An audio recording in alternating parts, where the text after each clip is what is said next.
लो KP assembly के इजलास दौरान अपोजिशन ने हुकूमती मेंबरन में झेड़ो थी पियो आहे। मुखालिफ धुर हुकूमती मेंबरन पारा एक बे ते लतुन ऐं मुकुन जो वसकारो कयो वियो। मेंबरन जी झेड़े सबब स्पीकर इजलास मुलतवी करे छड़ियो आहे। केपी असेंबली के इजलास दौरान अपोजिशन ऐं हुकूमती मेंबरन में झेड़ो थी पियो आहे। मुखालिफ धुर हुकूमती मेंबरन पारा एक बे ते लतुन ऐं मुकुन जो वसकारो कयो वियो। मेंबरन जी झेड़े सबब स्पीकर इजलास मुलतवी करे छड़ियो आहे। ही अहम ख़बर असां शेयर कयूं पिया।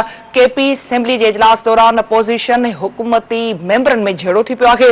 मुखालिफ धुर हुकूमती मेंबरन द्वारा एक बे ते लतुन ऐं मुकुन जो वसकारो कयो वियो। मेंबरन जी झेड़े सबब स्पीकर इजलास मुलतवी करे छड़ियो आहे।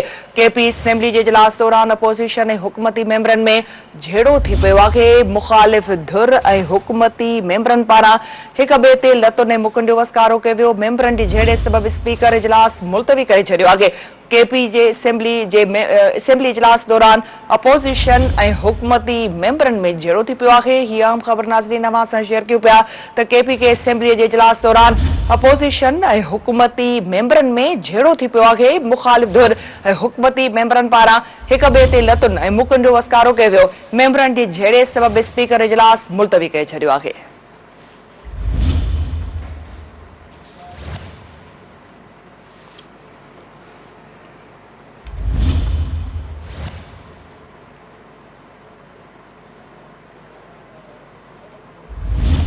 अवां खे अपडेट कयूं पिया अहम ख़बर के हवाले से। केपी के असेंबली के इजलास दौरान अपोजिशन ऐं हुकूमती मेंबरन में झेड़ो थी पियो आहे।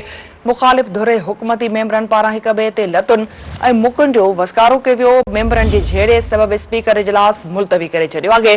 केपी के असेंबली के इजलास दौरान अपोजिशन ऐं हुकूमती मेंबरन में झेड़ो थी पियो आहे।